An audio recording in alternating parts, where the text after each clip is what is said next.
Hai semuanya, selamat datang di channel YouTube Garuda IDN. Berikut ini kami akan membagikan kumpulan berita timnas terbaru nih, diantaranya sebagai berikut. Inilah formasi Indonesia versus Irak yang lokal cuma Rizky Ridho.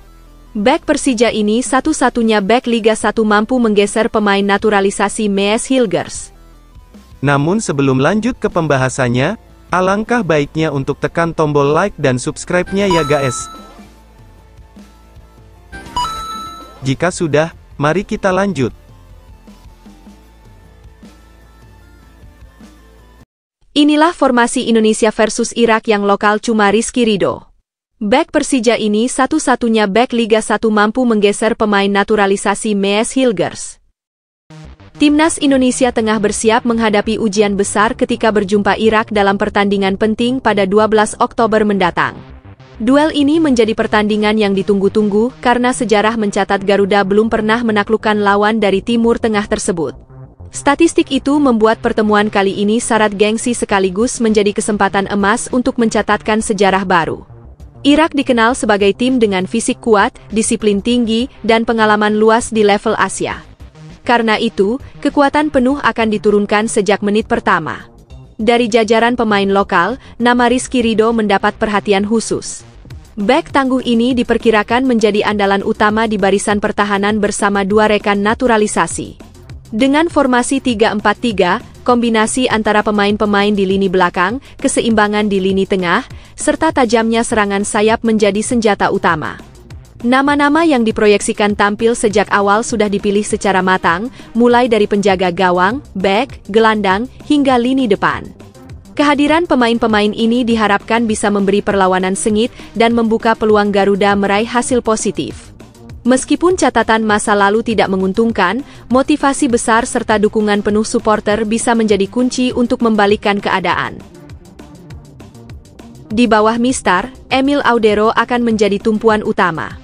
Kiper berdarah Italia-Indonesia ini dikenal memiliki refleks cepat dan keberanian dalam mengambil keputusan di situasi krusial. Pengalamannya bermain di Serie A membuat Emil paham betul bagaimana menghadapi penyerang-penyerang dengan tipikal berbeda. Ia bukan hanya andal dalam menepis tembakan jarak dekat, tetapi juga mampu mengomandu rekan-rekannya di belakang. Ketenangan Emil memberi rasa percaya diri bagi lini pertahanan. Saat Irak dipastikan akan melancarkan serangan bertubi-tubi, kualitas hot stopping yang ia miliki bisa menjadi penentu. Selain itu, distribusi bola dengan akurasi tinggi akan membantu transisi cepat dari bertahan ke menyerang. Publik tentu berharap Emil bisa tampil sempurna, karena kesalahannya sekecil apapun bisa berakibat fatal. Untuk posisi bek, akan ditempati oleh 3 pemain. Di posisi jantung pertahanan ini ada Jai Itzes, Rizky Ridho, dan Justin Hubner. Sebagai salah satu bek tengah, Jai Itzes diharapkan menjadi jantung pertahanan. Postur tinggi menjulang dan kekuatan duel udara menjadikannya momok bagi penyerang lawan. Selain kokoh dalam menjaga area sendiri, Jai juga sering naik membantu serangan lewat bola mati. Keunggulannya terletak pada kemampuan membaca permainan. Ia mampu memotong umpan sebelum sampai ke striker lawan, sekaligus memberi ketenangan di barisan belakang. Jai juga terbiasa menghadapi pertandingan dengan tempo tinggi di Eropa, sehingga adaptasi melawan Irak bukanlah masalah besar. Dengan kombinasi fisik dan intelektual sepak bola, ia diyakini bisa memberi kontribusi besar menjaga gawang Emil tetap aman. Di antara para pemain naturalisasi, kehadiran Rizky Ridho memberi amunisi baik. Ia menjadi simbol bahwa pemain lokal pun bisa bersaing di level tertinggi. Ridho dikenal tangguh dalam duel 1 lawan 1, serta memiliki keberanian menghadang bola tanpa ragu. Meskipun usianya masih relatif muda, pengalamannya di kompetisi lokal maupun internasional membuatnya cepat matang. Ridho sering menjadi inspirasi karena tak pernah takut berhadapan dengan striker asing yang lebih berpengalaman.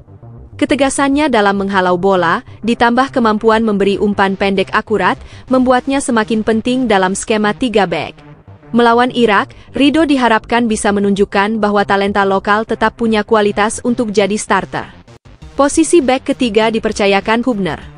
Pemain berpengalaman ini punya karakter disiplin yang membuatnya bisa diandalkan sebagai penutup ruang.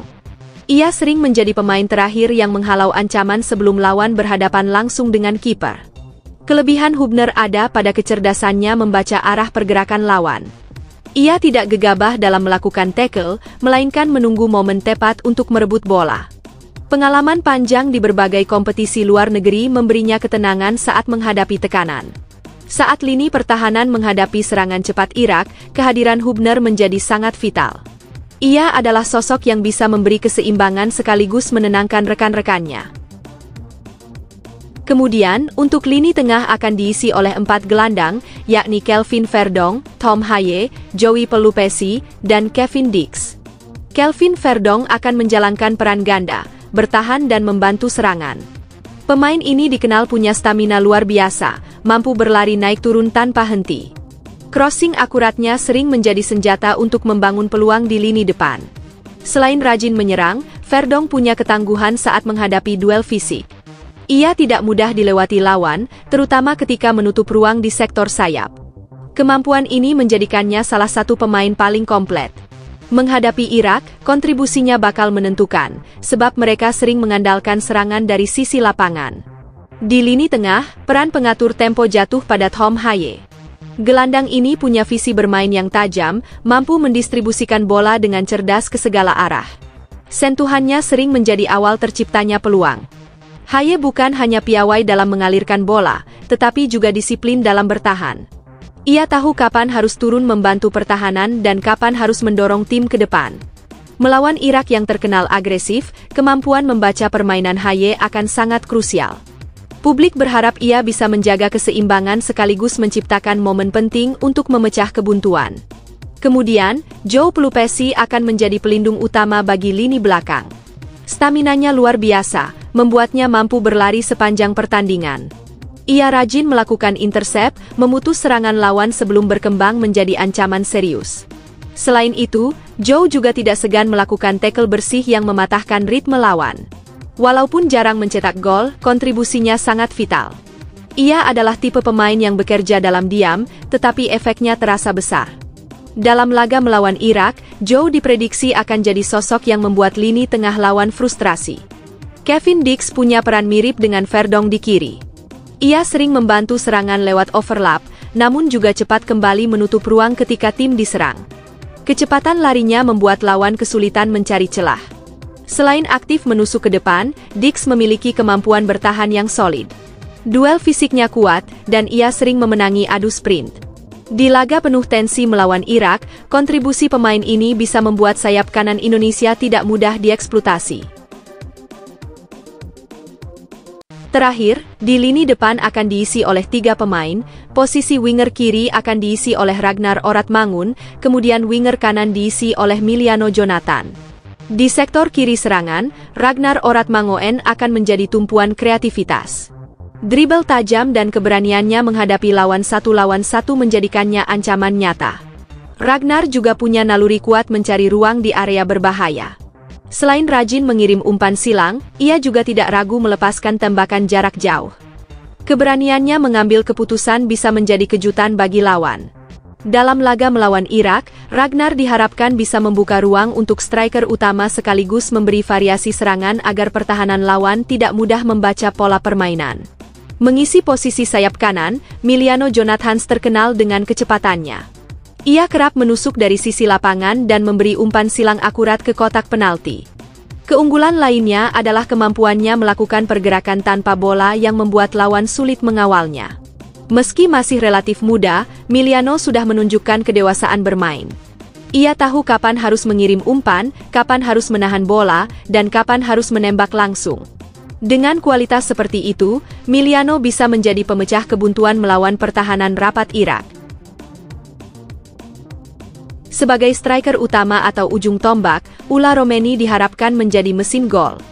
Ia memiliki naluri tajam di kotak penalti, mampu memanfaatkan peluang sekecil apapun menjadi gol. Postur tubuhnya juga membuatnya unggul dalam duel udara. Selain itu, Ula sering menjemput bola ke lini tengah untuk membantu membangun serangan. Mobilitasnya tinggi sehingga bek lawan sulit menempelinya.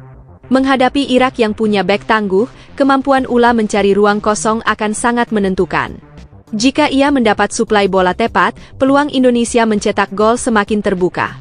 Selain starter, timnas juga menyiapkan deretan pemain pengganti yang bisa mengubah jalannya pertandingan. Nama Sandy Walsh bisa masuk untuk memperkuat lini pertahanan jika laga berlangsung keras. Ivar Jenner dan Eliano Rejders siap menambah variasi di lini tengah, sementara Adrian Wibowo bisa memberikan energi baru lewat kecepatan dan umpan yang matang. Mauro Zijlstra di lini depan bisa jadi senjata terakhir ketika Indonesia membutuhkan gol tambahan. Namun, ada kabar mengejutkan mengenai Marcelino Ferdinand. Pemain muda yang sering disebut sebagai wonderkid justru diperkirakan hanya akan menghuni bangku cadangan. Alasannya, gaya mainnya yang dianggap terlalu individualistis membuat tim kurang seimbang saat ia dimainkan. Meski begitu, kehadiran pemain-pemain pelapis tetap penting. Mereka menjadi opsi strategis ketika laga memasuki menit krusial. Rotasi ini diharapkan bisa menjaga energi tim hingga peluit akhir berbunyi. Kalah 0-6, pelatih Taiwan akui strategi naturalisasi Indonesia mematikan. Pemain Taiwan ngaku tak siap hadapi Garuda yang punya kekuatan Eropa. Kekalahan telak Taiwan 0-6 dari Indonesia di Stadion Gelora Bung Tomo, Surabaya, Jumat, langsung jadi sorotan besar. Tapi bukan hanya hasil pertandingan yang mencuat, melainkan komentar panas dari kubu Taiwan. Pelatih mereka, Huang Cheming, belak-belakan menyebut strategi PSSI memakai banyak pemain keturunan dan naturalisasi adalah langkah jitu. Menurutnya, inilah jurus yang membuat Garuda Muda semakin sulit ditaklukkan. Huang bahkan menilai kehadiran para pemain naturalisasi bukan hanya memperkuat skuad, tetapi juga ikut mendorong perkembangan pemain lokal. Ia percaya kombinasi ini bisa menciptakan level permainan baru di sepak bola Indonesia. Meski mayoritas pemain inti Indonesia berasal dari jalur naturalisasi, menurut Huang, dampaknya jelas positif. Tak heran bila ia berharap Taiwan juga mendapat peluang lebih besar untuk melakukan hal serupa. Sekadar catatan, Taiwan sebenarnya punya beberapa pemain naturalisasi. Nama-nama seperti John Benci dari Republik Dominika, William Lopez asal El Salvador, hingga Ange Kowem yang datang dari Pantai Gading, sudah tercatat membela tim. Namun jumlah mereka belum cukup banyak untuk menutup dominasi pemain lokal. Menariknya, salah satu punggawa Taiwan, Tsai Meng-cheng, ikut buka suara usai laga. Ia mengakui bahwa persiapan timnya jauh dari ideal. Minimnya persiapan inilah yang menurutnya menjadi alasan utama Taiwan digulung Indonesia dengan skor telak. Tsai menambahkan, permainan Indonesia yang rapi, terorganisir, dan penuh tekanan, menjadi tantangan besar bagi mereka.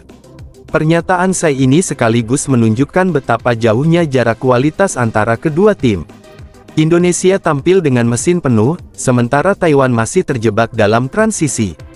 Bayangkan saja, ketika Garuda Muda bisa mengandalkan deretan pemain keturunan Eropa yang punya pengalaman tinggi, Taiwan masih banyak bertumpu pada anak-anak lokal dengan jam terbang minim. Kini publik Taiwan jelas harus menerima kenyataan pahit. Sementara itu, Indonesia makin percaya diri menatap laga berikutnya. Strategi naturalisasi yang awalnya banyak diperdebatkan, justru kini terbukti jadi senjata mematikan. Pertanyaannya, mampukah Taiwan mengejar standar permainan Garuda Muda di masa depan? Atau justru mereka akan semakin tertinggal jauh? Garuda Muda gagal tembus Piala Asia U23 usai tumbang 0-1 dari Korea Selatan. Rekor hitam Vandenberg selalu keok saat hadapi pelatih asal negeri ginseng terbongkar. Kisah pahit menutup perjalanan timnas Indonesia U23 di kualifikasi Piala Asia U23 2026. Harapan besar untuk tembus ke putaran final di Arab Saudi resmi pupus, usai Garuda Muda hanya mampu menempati posisi kedua klasemen akhir grup J dengan 4 poin. Kekalahan terakhir jadi penentu segalanya. Di Stadion Gelora Delta, Sidoarjo, Selasa tanggal 9 September tahun 2025, malam WIB, skuad asuhan Gerald Vandenberg harus tunduk 0-1 dari Korea Selatan U23. Hanya butuh 6 menit bagi lawan untuk menghancurkan mimpi, ketika Wang Doyun mencetak gol cepat yang membuat permainan Indonesia porak-poranda. Bagi Vandenberg, hasil ini bukan sekadar kehilangan tiket. Rekor buruknya makin panjang, terutama setiap kali bertemu pelatih asal Korea Selatan. Fakta ini seolah jadi mimpi buruk berulang bagi pelatih berusia 61 tahun tersebut. Mari mundur sejenak ke beberapa bulan sebelumnya. Final Piala AFF U23 2025 mempertemukan Garuda Muda dengan Vietnam U23. Kala itu, Vietnam yang dipimpin Kim Sang-sik sukses meredam strategi Vandenberg, dan skor 0-1 menjadi bukti dominasi The Golden Warriors. Derita serupa terjadi di awal perjalanan grup J. Saat menghadapi Laos U23 yang dilatih Hyok Ha-jun, Vandenberg kembali gagal memetik kemenangan. Skor imbang 0-0 saat itu makin menambah daftar panjang kekecewaan publik Indonesia. Dan kini, Lee Min-sung menambah luka. Arsitek Korea Selatan U23 tersebut membawa timnya tampil sempurna di kualifikasi. Kemenangan 1-0 atas Indonesia melengkapi catatan tak terkalahkan Taeguk Warriors muda, sekaligus memperlihatkan betapa jauhnya kualitas kedua tim. Hasil ini jelas memukul mental Garuda Muda. Tidak hanya soal kegagalan lolos, tetapi juga tentang kenyataan pahit bahwa setiap pertemuan dengan pelatih asal Korea selalu berakhir tanpa kemenangan. Vandenberg, yang diharapkan bisa membawa angin segar, justru kembali tersudut oleh hasil buruk. Kini publik hanya bisa bertanya-tanya, sampai kapan Indonesia akan terus jadi korban strategi jitu para arsitek dari negeri ginseng? Apakah PSSI berani mengambil langkah besar setelah kegagalan ini, atau justru kembali menutup mata dan berharap keajaiban datang di lain waktu? Ranking FIFA Indonesia anjlok usai kalah saing dari Niger dan Gambia yang melesat gila-gilaan. Padahal Garuda Muda baru saja gasak Taiwan 6-0 dan tahan imbang Lebanon tapi tetap tergusur. Timnas Indonesia kembali jadi sorotan besar pada update ranking FIFA hari ini, Rabu tanggal 10 September tahun 2025. Bayangkan, sebelum FIFA Matchday September tahun 2025 dimulai, Garuda Muda masih aman di posisi 118 dunia. Namun hasil terbaru justru bikin kaget, Indonesia harus rela turun ke peringkat 119 dunia. Loh, kok bisa turun? Padahal Indonesia sukses menggulung Taiwan 6-0 dengan gaya meyakinkan, lalu menahan imbang Lebanon tanpa gol. Dua laga itu bahkan menghadirkan tambahan 3,43 poin untuk ranking FIFA September tahun 2025. Tapi, nyatanya angka itu belum cukup. Masalahnya datang dari Afrika. Dua negara benua hitam tiba-tiba melejit. Gambia jadi yang paling mencolok. Mereka melesat 8 peringkat, dari posisi 123 ke 115 dunia. Angka poin yang mereka kumpulkan bikin geleng kepala, 24,57 poin tambahan. Semua itu hasil kemenangan 3-1 lawan Kenya dan 2-0 kontra Burundi. Lonjakan yang brutal, tidak hanya Gambia, Niger juga bikin kejutan.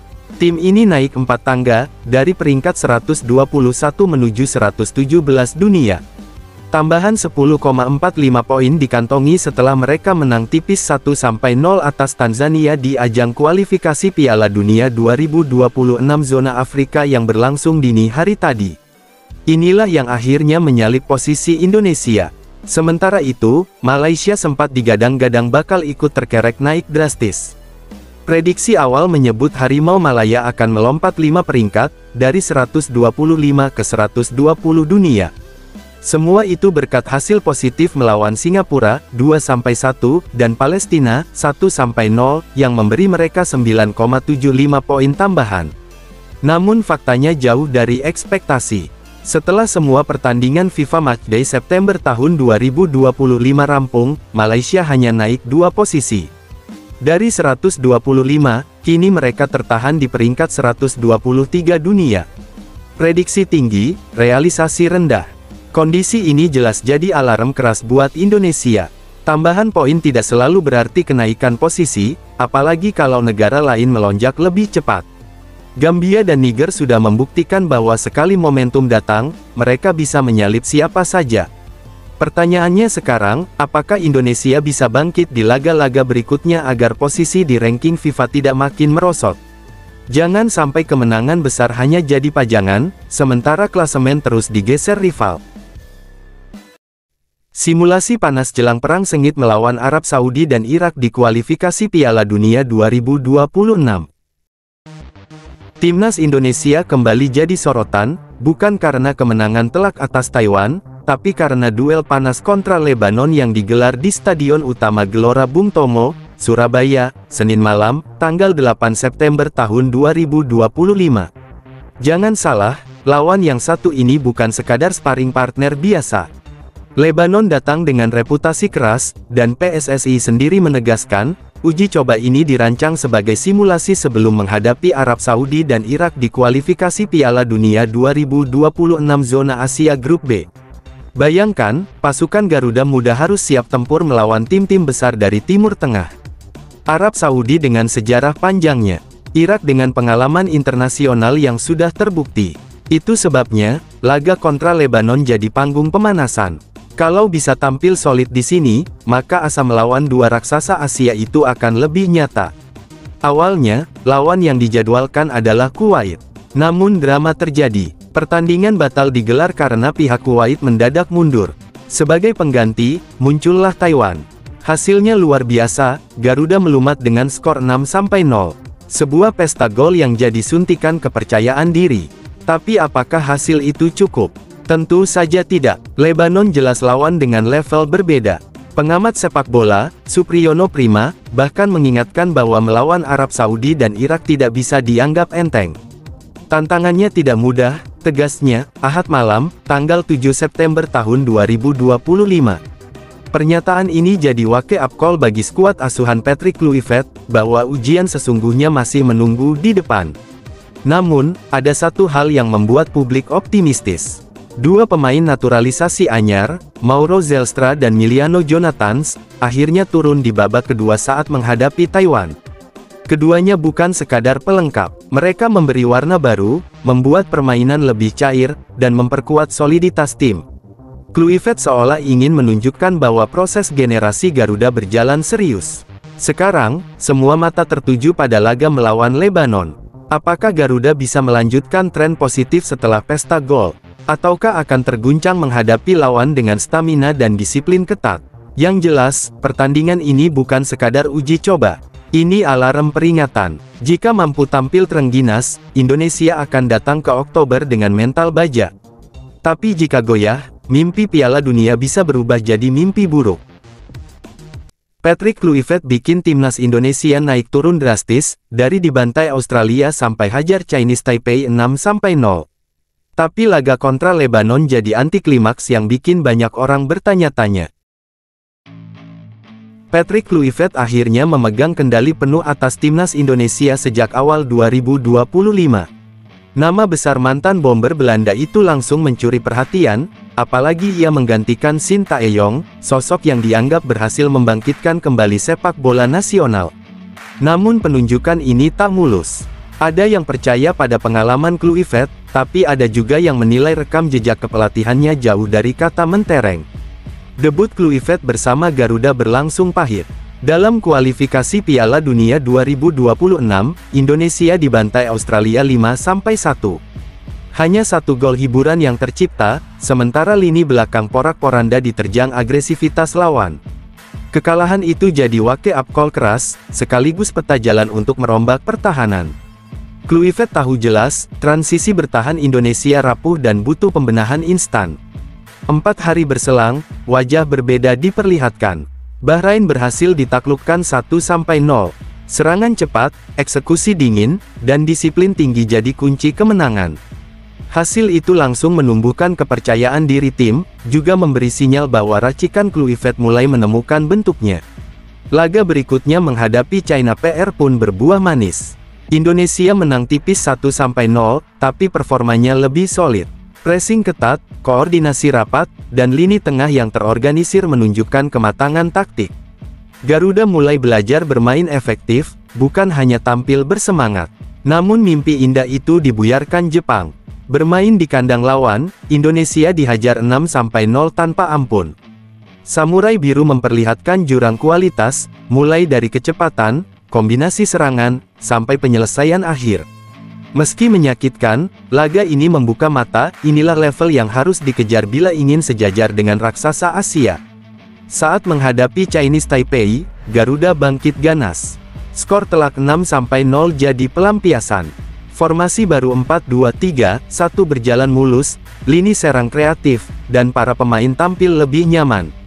Kemenangan itu disebut-sebut sebagai titik terang era Kluivert.